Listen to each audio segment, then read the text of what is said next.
seen kaw lañ jëm. c'est sûr. parce que la stratégie c'est de faire taire les gens qui parlent. mooy xëpp leen convoquer leen wala ñu tëj leen kaso.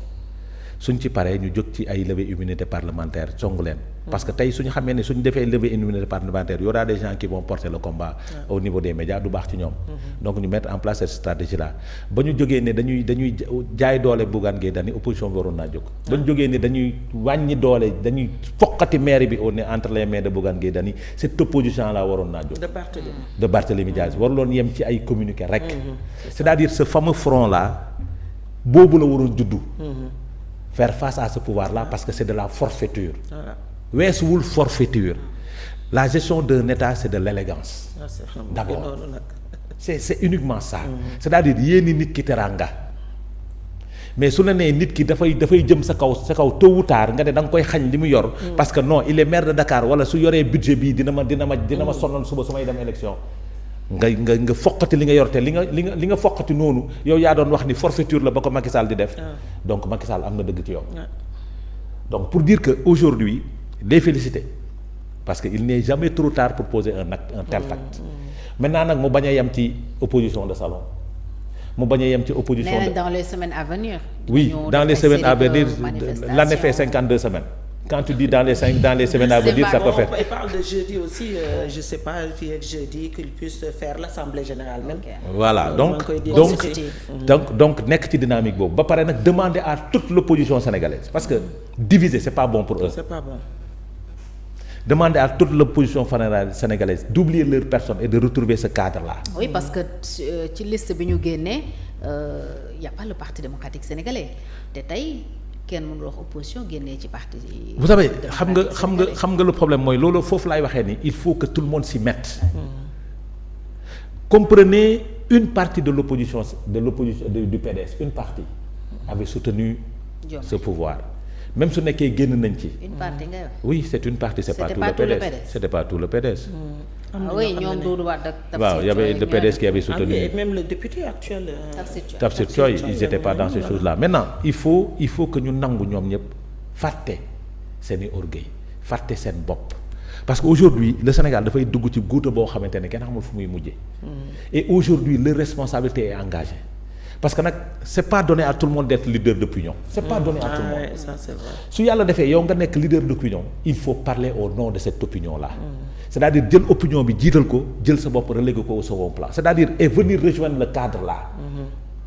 parce que loolu moo gën et ce cadre là les partis d'opposition doivent s'ouvrir à certains membres de la société civile. C'est vrai. parce que y a des combats yoo xamante ni on a besoin de la société civile autour.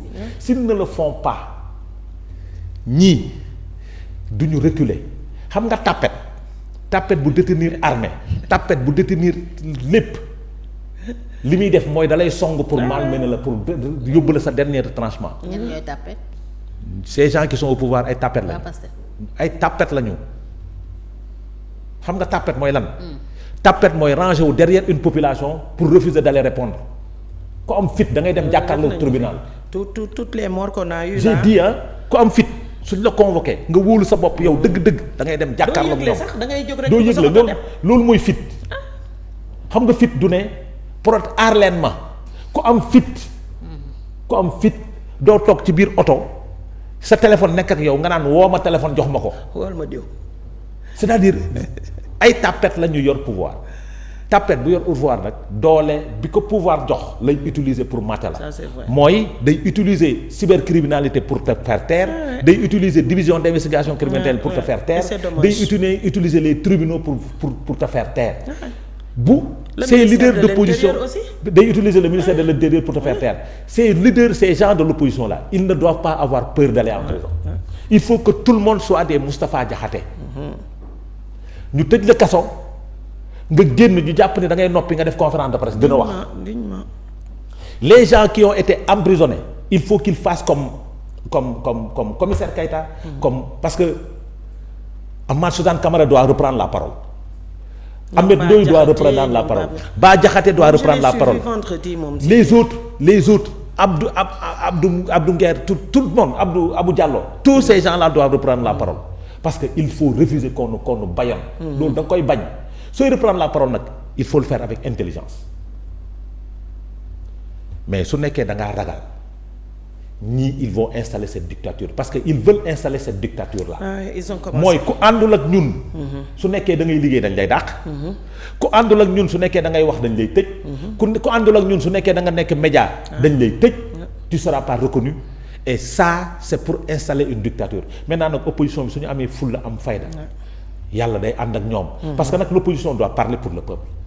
Surtout. Wallahi, ils doivent parler pour le peuple parce que le peuple est en train de souffrir.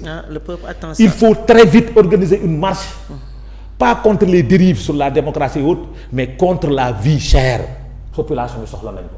woyofal bi cher na, ndox mi cher na, dund bi cher na, lépp cher na. On doit entendre cette opposition par rapport à ça. ceeb beeg diwlin bi lépp cher na. 19 000 ba léegi 24 500. C'est très grave ce qui se passe dans ce pays te askan bi amuñu ku leen waxal.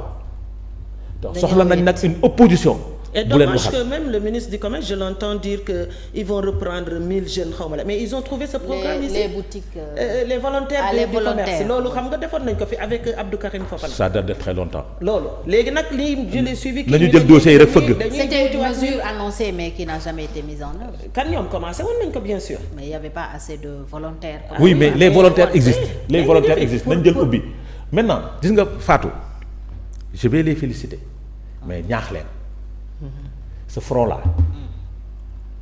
ñaax bi sax nañu jàpp ni na mel ni front bi nga xam ni feu Dansokho moo fi newoon. l'intérêt de la nation. ak ñoom Tanor. avec ñoom Tanor ça c'est vrai. c'est-à-dire il faut ñu rappeler wu ces grands hommes là pour mën a taxawal front bi. ñi ko bokk de du ñu ay tàppe. parce que Mamadou Diagne Fada mi toogoon. turu Fada bi intifada moo taxoon. Khalifa Sall du ragal. ñi toogoon ci table bi du ñu ay ragal ñi ko composé du ñu ay ragal. parce que ñoom jiitaluñu ndomba tànk pour leneen ak leneen su nekkoon ndomba tànk rek Khalifa Sall day nekk député parce que mooy jiite liste bi. taxu koo jóg keneen ak keneen du privilège ak nangam askanu Sénégal moo leen tax a jóg mais su nekkee askanu Sénégal moo leen tax a jóg il faut battre le macadam il faut battre le fer quand il est chaud wax ngir askanu Sénégal. wàcc ci mbedd yi. wàcc ci mbedd mi. Montrer que dans ce pays-là, il n'y a pas de démocratie. Montrer que dans ce pays-là, on veut faire taire les gens qui sont dignes et qui parlent pour le nom, pour le compte du Sénégal.